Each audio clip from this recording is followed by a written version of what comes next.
Farming in all parts of the UK is under real pressure, and the newly published New Zealand trade deal is putting further stress on our food producers. The Ulster Farmers Union President, Victor Chestnut, says prices must rise. The rising costs inside agriculture are at a rate that nobody has ever seen anything half approaching this. They're astronomical. We just do not know. 1 year we will be out of business unless we get more for our foodstuff. We just can't handle these costs even for 1 year. It's not 20 or 30% of a rise, it's 2 and sometimes 300% of a rise. Michelle Sherlow of Food NI is worried about lower costs and food quality. Well, this will just mean more pressure from cheaper imports from regions where there is lower standards of animal husbandry. And it seems to be quite a blow at a time when we are asking our farmers to look at the environment, to consider issues around sustainability. The deal will primarily hit dairy and lamb, and with farms mostly operating on lines of credit that is secured on equity, tenant farms will take the largest hit. Add the protocol to the mix, and Northern Ireland has some real problems. The protocol is a game of two halves. Part of it's working for us and part of it's a complete disaster. Traditionally, a lot of the potato growers brought their seed potatoes from Scotland. In fact, the south of Ireland would have wanted seed potatoes from Scotland, as do France, as do the Netherlands. And yet we all EU saying, no, we can't do it. Well, we're not doing it because we're not all signed up to the same veterinary agreements. And seed potatoes aren't moving out of Scotland.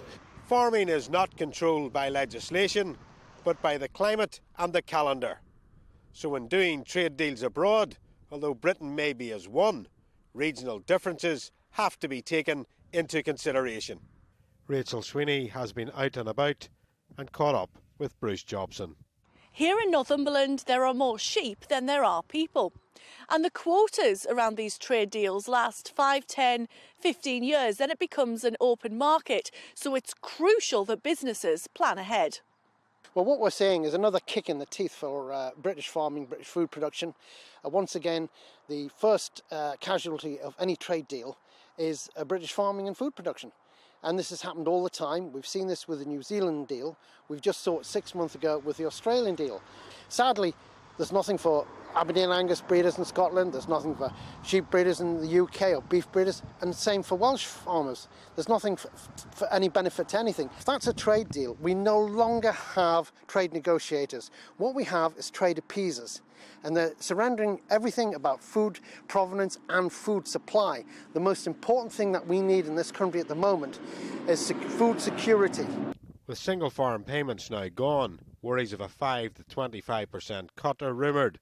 George Eustace says payment will no longer be on land mass and will be used to encourage better practice. So we're going to phase out the area-based subsidy and replace it with a different type of payment, a payment to support farmers to farm sustainably, to look after their soils, a subject we've been discussing today, to try and improve water quality and to make space for nature on parts of their farm. And I think that's a much more coherent approach to reward farmers for the things you want them to do rather than reward them just for owning land. Dougie Beattie, GB News, out on the farm.